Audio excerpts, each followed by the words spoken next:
दारूच्या व्यसनानं अख्खं एक कुटुंब उद्ध्वस्त झाल्याची घटना समोर आली आहे। एका व्यक्तीनं दारूच्या नशेत पत्नी आणि वडिलांना मारहाण केली।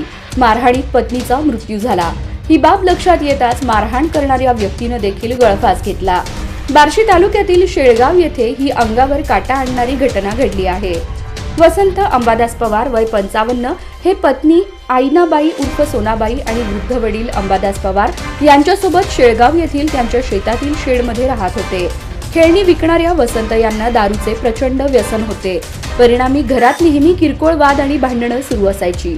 संध्याकाळी दारू पिऊन आलेल्या वसंत यांचा पत्नी आणि वडिलांशी पुन्हा वाद झाला। अचानक त्यांनी लाकडी दांडका उचलला आणि दोघांवर तुटून पडले।